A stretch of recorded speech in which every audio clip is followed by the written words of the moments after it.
നമസ്കാരം. ഞാൻ നിങ്ങളുടെ സ്വന്തം ശരവൺ മഹേശ്വർ.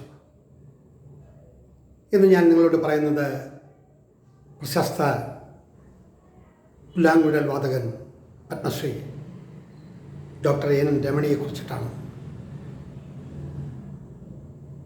പുല്ലാങ്കുഴലിൽ വിസ്മയം തീർത്ത ഒരു മഹത് വ്യക്തി. വേദിയിലേക്ക് വരുമ്പോഴും വേദിയിൽ നിന്ന് ഇറങ്ങിപ്പോകുമ്പോഴും മുഖഭാവത്തിന് മാറ്റമൊന്നും കാണില്ല.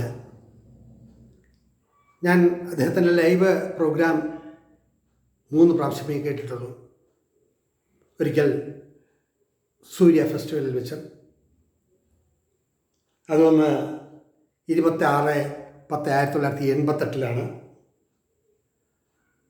അതിനുശേഷം ഞാൻ ജനിച്ചു വളർന്ന തമ്പാനൂർ അയ്യപ്പ ക്ഷേത്രത്തിൽ വെച്ചും അതിനുശേഷം ഭട്രാസിൽ വെച്ചും 3 തവണയാണ് ഞാൻ ആകെ അദ്ദേഹത്തിൻ്റെ പ്രോഗ്രാമുകൾ കേട്ടിട്ടുള്ളത്. ഒരിക്കൽ കണ്ട് എത്രയോ വർഷങ്ങൾക്ക് ശേഷമാണ് വീണ്ടും അദ്ദേഹത്തെ കാണുന്നത്. ഓർമ്മശക്തിയുടെ ഒരു അത്ഭുതം സൃഷ്ടിച്ച വ്യക്തി എന്ന് വേണമെങ്കിൽ വിശേഷിപ്പിക്കാം. കാരണം 10-15 വർഷങ്ങൾക്ക് ശേഷമാണ് ഡോക്ടർ രമണി സാറിനെ നേരിൽ കാണുന്നത്. ഒരു പുല്ലാങ്കുഴലിൽ ഇങ്ങനെയൊക്കെ നാദം ജനിപ്പിക്കാൻ കഴിയുമോ എന്ന് എൻ്റെ മനസ്സിൽ സംശയം തോന്നിപ്പിച്ച വ്യക്തി. അദ്ദേഹത്തെക്കുറിച്ച് പറയുമ്പോൾ സൂര്യ ഫെസ്റ്റിവൽ കഴിഞ്ഞ് സ്റ്റേജിൽ നിന്നും ഇറങ്ങി കർട്ടന് പിന്നിലേക്ക് നീങ്ങുമ്പോൾ അദ്ദേഹത്തെ ചെന്ന് കണ്ട് തൊഴുത് 2-3 ഫോട്ടോസ് എടുക്കണം, ഒരു ഓട്ടോഗ്രാഫ് വേണം എന്ന് പറഞ്ഞപ്പോൾ അദ്ദേഹം പറഞ്ഞ മറുപടി ഇതാണ്: വരൂ, അതിനെന്താ, എത്ര ഓട്ടോഗ്രാഫ് വേണം, എത്ര ഫോട്ടോസ് വേണം, ഞാൻ തയ്യാറാണ് എന്ന് പറഞ്ഞ് കർട്ടൻ്റെ പിന്നിൽ അദ്ദേഹം നിൽക്കുമ്പോൾ യാതൊരു ഭാവഭേദവുമില്ലാതെ ചേർത്ത് പിടിച്ചു നിന്ന് 4-5 ഫോട്ടോകൾ എടുത്തു പലരും. ഞാനും അക്കൂട്ടത്തിൽ ഫോട്ടോ എടുത്തു. അപ്പോൾ എന്നോട് ചോദിച്ചൊരു ചോദ്യം, എന്തോ മനസ്സിൽ ചോദിക്കണമെന്നുണ്ടല്ലേ എന്ന് പറഞ്ഞപ്പോൾ ഞാൻ പറഞ്ഞു, അതെ, എന്താണത്? 72 മേളകർത്താ രാഗങ്ങളുണ്ടെന്നാണ് രേഖകളിൽ തെളിയുന്നത്. ഇതിൽ ഏത് രാഗത്തിൽ ഏത് കീർത്തനം വായിച്ചാലാണ് അങ്ങയ്ക്ക് കൂടുതൽ സംതൃപ്തിയും സന്തോഷവും തോന്നുക? എന്നെ ഒന്ന് രൂക്ഷമായി നോക്കിയിട്ട് ചിരിച്ചു. തമിഴിലാണ് അദ്ദേഹം സംസാരിച്ചത്, ഞാൻ മലയാളത്തിലാണ് സംസാരിച്ചതെങ്കിലും ഇരുവർക്കും പറയുന്ന കാര്യങ്ങൾ വ്യക്തമായി മനസ്സിലാക്കാൻ കഴിഞ്ഞു എന്നതാണ് വാസ്തവം. അങ്ങനെ പറഞ്ഞാൽ എന്താണ് പറയുക? ഒരു സ്റ്റേജിൽ ഒരു പ്രോഗ്രാം അവതരിപ്പിക്കാൻ വരുമ്പോൾ നമ്മുടെ മനസ്സിൽ ചില സങ്കല്പങ്ങളെല്ലാം കാണും. അത് നിങ്ങൾക്ക് മനസ്സിലാക്കാൻ കഴിയുമല്ലോ. പക്ഷേ എന്നെ കൂടുതൽ ആകർഷിച്ചത് സൂര്യ ഫെസ്റ്റിവലിന് വരുന്ന ഓരോരുത്തരും പറയാറുണ്ട്, നന്നായി പ്രിപ്പയർ ചെയ്ത് വേണം പ്രോഗ്രാം അവതരിപ്പിക്കാൻ. അപ്പോഴൊക്കെ ഞാൻ കരുതിയിട്ടുണ്ട്, കേരളത്തിലെ സമൂഹം, കേരളത്തിലെ കലാസ്വാദകർ എല്ലാം പലതും പഠിച്ചിട്ടാണ്, പലതും ചിന്തിച്ചിട്ടാണ് പ്രോഗ്രാം കേൾക്കാനായി വരുന്നത്. നിറഞ്ഞ സദസ്സ്, അതിലൊരു കുറവ് വന്നിട്ടില്ല. എപ്പോൾ വന്നാലും അവിടെ മുന്നിൽ ശ്വാസമടക്കി പിടിച്ച് കീർത്തനങ്ങൾ വായിക്കുന്നതിലും മറ്റും ശ്രമിക്കാറുള്ളൂ. നിങ്ങളിപ്പോൾ എന്നോട് ചോദിച്ചില്ലേ ഏത് രാഗത്തിൽ വായിക്കുമ്പോഴാണ് മനസ്സിന് കൂടുതൽ സന്തോഷവും സമാധാനവും കിട്ടുക?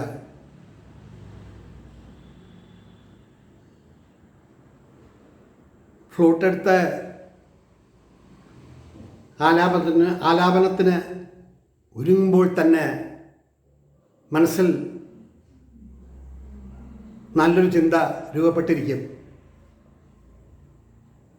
പിന്നെ കൂടെയുള്ള പക്കമേളക്കാർ, അവർക്കറിയാം ഞാൻ എങ്ങനെയാണ് തുടങ്ങുന്നത്, ഞാൻ എങ്ങനെയാണ് കീർത്തനങ്ങൾ വായിക്കുന്നത് എന്നതിനെക്കുറിച്ച് അവർക്ക് വ്യക്തമായ കാഴ്ചപ്പാടുകളുണ്ട്.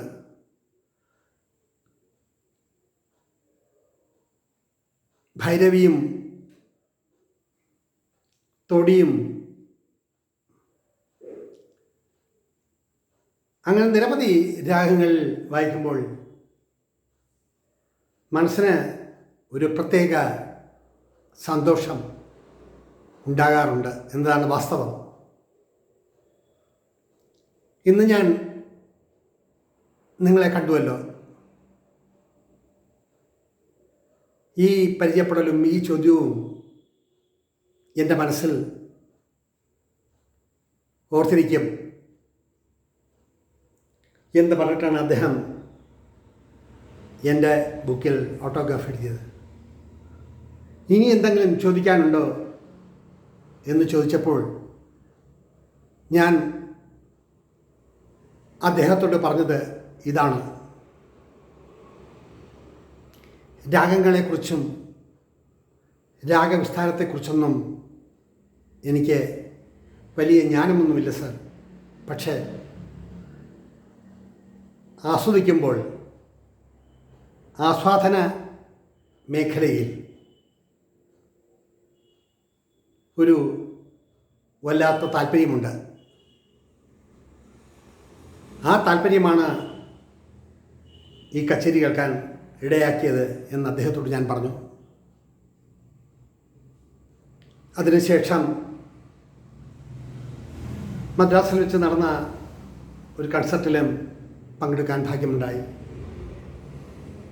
അത് കഴിഞ്ഞ് പ്രോഗ്രാമെല്ലാം കഴിഞ്ഞ് വീണ്ടും അദ്ദേഹത്തെ കാണാൻ ചെല്ലുമ്പോൾ വർഷം 10-12 കഴിഞ്ഞിരിക്കുന്നു. എന്നെ കണ്ടതും അദ്ദേഹം ചോദിച്ചു, ശരവണനല്ലേ? ഞാൻ പറഞ്ഞു, അതെ. എങ്ങനെ ഓർത്തെടുത്തു എന്ന് ഞാൻ അദ്ദേഹത്തോട് ചോദിച്ചപ്പോൾ അദ്ദേഹം നന്നായി ഒന്ന് ചിരിച്ചിട്ട് പറഞ്ഞു,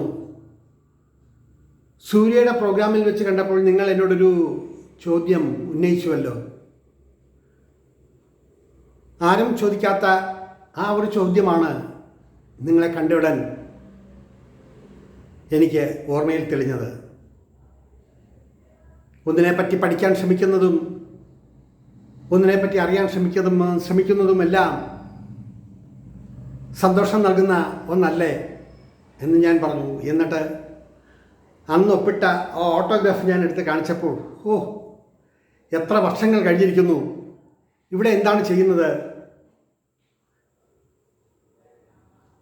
എന്ന് ചോദിച്ചപ്പോൾ ഞാൻ പറഞ്ഞൊരു സിനിമയുടെ പ്രവർത്തനവുമായി ഒരാളെ കാണാൻ വന്നതാണ്. അപ്പോൾ ചിരിച്ചിട്ട് തൊഴിൽ തട്ടി, ഏത് മേഖലയിലാണ് നിങ്ങൾക്ക് താല്പര്യം? ഞാൻ പറഞ്ഞു, സംവിധാനമാണ് ആഗ്രഹമെങ്കിലും അഭിനയിക്കാൻ ചാൻസ് കിട്ടിയാൽ അതും നോക്കും. നിങ്ങളെ കണ്ടിട്ട് അഭിനയ സാധ്യതയാണ് കൂടുതലും, സംവിധാനമൊക്കെ ഭയങ്കര പാടല്ലേ എന്ന് ചോദിച്ചപ്പോൾ ഞാൻ ചിരിച്ചു. അത് കഴിഞ്ഞ് കൂടെയുള്ള പക്കമേളക്കാരോട് ചോദിച്ചു, ഈ മനുഷ്യനെ ഓർമ്മയുണ്ടോ? അവർ പറഞ്ഞു, അറിയില്ല. അതാണ് നിങ്ങളും ഞാനും തമ്മിലുള്ള വ്യത്യാസം. എത്ര വർഷങ്ങൾ കഴിഞ്ഞാലും നമ്മുടെ മനസ്സിൽ തട്ടുന്ന ചില ചോദ്യങ്ങൾ, ചില കാര്യങ്ങൾ പറയുമ്പോൾ അവർ നമ്മുടെ മനസ്സിൽ പതിഞ്ഞു കിടക്കും, ഒരു ചിത്രം കണക്കെ. അന്ന് ട്രിവാൻഡ്രത്ത് നമ്മൾ കച്ചേരി കഴിഞ്ഞ് ഞാൻ ഇറങ്ങുമ്പോൾ ഞാൻ നിങ്ങളോട് പറഞ്ഞിരുന്നു, എവിടെ ഓർമ്മിക്കാൻ, നിങ്ങളോട് പറഞ്ഞിരുന്നു, ഇങ്ങനെ ഒരാൾ എഴുത്തുകാരനാണെന്ന് പറഞ്ഞ് എന്നെ ഒന്ന് പരിചയപ്പെടുകയും ഞങ്ങളുമായിട്ട് നിന്ന് കുറേ ഫോട്ടോ എടുക്കുകയും ഓട്ടോഗ്രാഫൊക്കെ ഒപ്പിട്ട് വാങ്ങുകയൊക്കെ ചെയ്ത ഒരാളാണ്. ഇവരെപ്പോലുള്ളവർ വേണം കച്ചേരിയും മറ്റും കേൾക്കാനെത്താൻ. അതാണ് ഞാൻ ആദ്യമേ പറഞ്ഞത്, മലയാളികളുടെ ആസ്വാദന ശേഷി, ആസ്വാദന മികവ് എടുത്തു പറയേണ്ട ഒന്ന് തന്നെയാണ് എന്നത്. അവിടെ കണ്ടുമുട്ടിയ നൂറുകണക്കിന് കലാകാരന്മാരിൽ എല്ലാവരും പൊതുവായി പറഞ്ഞത് നമ്മുടെ ആസ്വാദന മികവും ഒരു പരിപാടിയെ പരിപോഷിപ്പിക്കുവാൻ കഴിയുന്ന തരത്തിൽ അവരുടെ വീക്ഷണവും എല്ലാം എടുത്തു പറയേണ്ട ഒന്നാണ്. അദ്ദേഹം അന്നും അവിടെ വച്ച് പ്രോഗ്രാം എല്ലാം കഴിഞ്ഞ ശേഷം ഞങ്ങളോട് പറഞ്ഞു, ഞങ്ങളുടെ നാട്ടിൽ വന്നിരിക്കുകയല്ലേ, ഞാൻ കച്ചേരി കഴിഞ്ഞ് പുറത്തിറങ്ങി നമ്മുടെ വീട്ടിലേക്കൊക്കെ പോകാം, സംസാരിക്കാം, ഭക്ഷണമൊക്കെ കഴിഞ്ഞ് പോകാം എന്ന് പറഞ്ഞപ്പോൾ ഞാനും എന്നോടൊപ്പമുള്ള സുഹൃത്തും പറഞ്ഞു, സാർ ഇനിയൊരു അവസരത്തിലാവട്ടെ, എന്തായാലും വീണ്ടും കാണാനും സംസാരിക്കാനും ഒക്കെ കഴിഞ്ഞുവല്ലോ എന്നതിൽ വളരെയധികം ചാരിതാർത്ഥ്യമുണ്ട്. അന്നത്തെ കച്ചേരിയും ഇന്നത്തെ കച്ചേരിയും കേട്ടപ്പോൾ എന്തു തോന്നി? അതിനെക്കാട്ടിലും ഒരുപാട് മികവ് തോന്നി എന്ന് പറഞ്ഞപ്പോൾ എൻ്റെ തോളിലിങ്ങനെ തട്ടി. 15 ഒക്ടോബർ 1934 ലോകപ്രശസ്തനായ പത്മശ്രീ ഡോക്ടർ എൻ രമണിയുടെ ജനനം. തിരുവാരൂർ ത്യാഗരാജ ഡിസ്ട്രിക്റ്റിൽ ആണ് അദ്ദേഹം ജനിച്ചത്. ചൗരസിയോടൊപ്പവും ഒരുപാട് പേരോടൊപ്പം അദ്ദേഹം പുല്ലാങ്കുഴൽ വാദനം അഭ്യസിക്കുകയുണ്ടായി. അദ്ദേഹം വിദേശങ്ങളിൽ ഒത്തിരി പ്രോഗ്രാമുകൾ അവതരിപ്പിച്ചിട്ടുണ്ട്. ഒക്ടോബർ 9, 2015 അദ്ദേഹം അരങ്ങൊഴിഞ്ഞു 80-ാമത്തെ വയസ്സിൽ. അനിതര സാധാരണമായ ഒരു പ്രകടനമായിരുന്നു അന്ന് അദ്ദേഹം കാഴ്ചവെച്ചത്. അദ്ദേഹത്തിൻ്റെ കീർത്തനങ്ങൾ കേൾക്കാത്ത കലാസ്നേഹികൾ ഉണ്ടാകുമോ എന്ന് സംശയമാണ്. കാലത്തിൻ്റെ മറനീക്കി കടന്നുപോയെങ്കിലും അദ്ദേഹം ഇന്നും ഓരോരുത്തരുടെ മനസ്സിലും ജീവിക്കുന്നു എന്നതാണ് പരമാർത്ഥം. അദ്ദേഹത്തിൻ്റെ പുല്ലാങ്കുഴൽ വാദനം ഒരിക്കൽ കേട്ടാൽ പിന്നീട് ഒരിക്കലും നമ്മുടെ മനസ്സിൽ നിന്നും മാഞ്ഞു പോകില്ല. അത്ര മനസ്സിനെ ഒരു പ്രത്യേക തലത്തിലെത്തിക്കാൻ അദ്ദേഹത്തിൻ്റെ വാദനം കൊണ്ട് കഴിയും എന്ന് ഞാൻ വിശ്വസിക്കുന്നു. നിരവധി അവാർഡുകൾ, നിരവധി ആയിരക്കണക്കിന് കച്ചേരികൾ അദ്ദേഹത്തിൻ്റെ ജീവിതത്തിൽ ഇന്ത്യക്കകത്തും പുറത്തുമായി അദ്ദേഹം നടത്തിയിട്ടുണ്ട്. എന്നെ ആകർഷിച്ച വേറൊരു പ്രത്യേകത, ഞാൻ അന്ന് കാണുന്നതും 10-15 വർഷങ്ങൾക്ക് ശേഷം വീണ്ടും കാണുമ്പോഴും അതിനുശേഷം കാണുമ്പോഴും അദ്ദേഹത്തിൻ്റെ രൂപത്തിലും ഭാവത്തിലും പെരുമാറ്റത്തിലും ഒരു മാറ്റവും ഉണ്ടായില്ല എന്നതാണ് എടുത്തു പറയേണ്ട വസ്തുത. ആ വലിയ കലാകാരന് പ്രണാമം അർപ്പിച്ചുകൊണ്ട് എൻ്റെ വാക്കുകൾ ചുരുക്കട്ടെ. നന്ദി, നമസ്കാരം.